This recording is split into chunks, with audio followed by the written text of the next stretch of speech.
Chers amis, je tenais à vous souhaiter un très chaleureux Shabbat Shalom depuis Yerushalayim, Ir HaKodesh, la ville sainte. Nous sommes un des grands jours de l'année, le premier du mois de Elul, Rosh Chodesh Elul.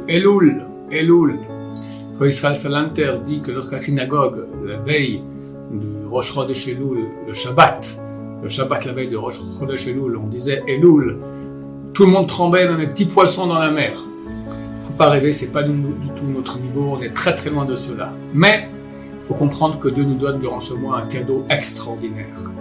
C'est marqué que Dieu vient, il est dans les champs, il est présent, il tend sa main et dit reviens. C'est le moment de faire un bilan, le bilan de notre vie, vers quoi on va, qu'est-ce qu'on a fait cette année, qu'est-ce qu'on prend comme résolution pour l'année prochaine. On peut pas vivre sans bilan. Dans toutes les boîtes, les plus petites jusqu'aux plus grandes, on fait un bilan. Une boîte qui fait pas un bilan, c'est clair qu'elle part en échec et vers la faillite. Donc nous, on ne peut pas faire faillite de notre vie. Il n'y a aucune boîte, aucune affaire qui est plus importante que notre vie. Comment ne pas prendre un certain temps pour faire le bilan et prendre des bonnes décisions pour l'année prochaine. Rabbi Salanter, c'était le grand de la génération à 150 ans, le grand Moussard, disait que tout le mois de Elul, il s'occupait à voir qu'est-ce qu'il prenait sur lui comme chose nouvelle pour la nouvelle année.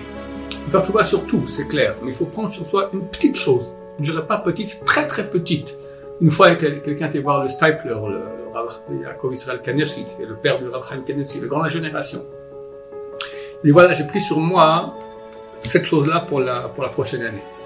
Le Rav lui a dit, tu prends la moitié, après tu coupes pas ça encore à la moitié, encore la moitié. Tu prends un huitième de ce que tu as pris. On a tendance à vouloir prendre des choses beaucoup trop grandes. Prendre une chose petite, mais qu'on tiendra toute la vie. Et ça a un impact énorme. Et bien sûr, faire le bilan, qu'est-ce qu'on a fait, hélas, pas bien, et qu'est-ce qu'on doit faire de mieux?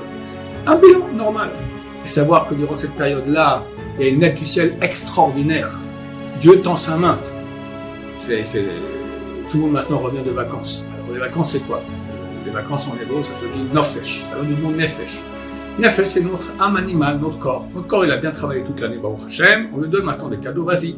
Profite un peu, repose-toi, kiffe. Pendant cette période, la Neshama n'est pas très contente. La Neshama, elle veut plus de Torah, elle veut plus de sainteté. Et quand le mois de Elul rentre, on rentre de vacances, alors au contraire, c'est la Neshama qui sort en vacances. Enfin, maintenant, on va s'occuper des choses réelles, de la spiritualité, de notre être, de notre avenir, du peuple d'Israël, de notre Olam Haba. Là, la Neshama se dégage, elle est heureuse. Alors c'est vrai qu'il y a une certaine pression, des slichot, etc. Il faut comprendre que cette pression, elle est extrêmement positive. Elle nous permet maintenant de monter de degrés, de changer, de faire tchouva. Maïmonide écrit que pour un qui fait tchouva dans le monde, Dieu peut sauver le monde entier. Regardez ce cadeau énorme qui s'appelle la tchouva. Regretter ce qu'on a fait, changer, décider de changer, même si c'est dur, c'est marqué Sheva et Paul Tzadik Vakam. 7 fois le Tzadik qui tombe et se relève. C'est pas forcément 7 fois, ça peut être 77 000 fois qu'on retombe et on se lève. Mais Dieu veut, il aime qu'on tombe et qu'on se relève. Le fait qu'on se relève, qu'on dise ok allez, je reprends de nouveau, j'essaye de nouveau. C'est ça qui est tellement précieux aux yeux de Dieu. Surtout dans notre époque, chers amis, nous sommes convaincus que Mashiach il arrive, il est à la porte. On voit en Israël comme l'État en train de se désagréger, l'État laïque. Et tous les rabbinim disent que Mashiach il va arriver très bientôt. On voit aussi qu'on est au bord d'une guerre mondiale dans le monde. Donc tout cela nous dit, et en plus, je dois rajouter la chose plus importante, c'est marqué que Mashiach vient en sortant de cette année. Il reste encore un mois exactement pour être encore dans cette inclus dans cette période qu'on appelle sortant de 7e année. On espère que c'est pour très bientôt, grâce à Hachem. Donc faire une grande chouva, savoir que c'est la période maintenant la plus belle, la plus grande, à laquelle on peut vraiment changer.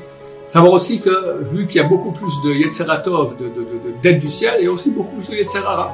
Très souvent, c'est marqué dans la Gemara, Matzata, Yagata Matzata Tamim. Si tu as peiné et tu as trouvé, tu peux croire que tu as trouvé. Si tu n'as pas peiné et tu as trouvé, ne crois pas que tu as trouvé. On ne peut pas trouver, on ne peut pas arriver à un degré de spiritualité réelle s'il n'y a pas un effort. Donc forcément, il y aura des résistances, etc. Toutes choses qui vont nous embêter pour nous empêcher de faire tchouva. Et ben on tombera et on remontera et on fera une grande tchouva. Dans 30 jours, Misa Hachem, Dieu nous jugera favorablement tous pour Mashiach, dans la miséricorde. Amen, amen. Je souhaite à tous un Shabbat Shalom, plein de bonheur, plein de tchouva, plein de présence divine dans vos maisons. Shabbat Shalom, au revoir.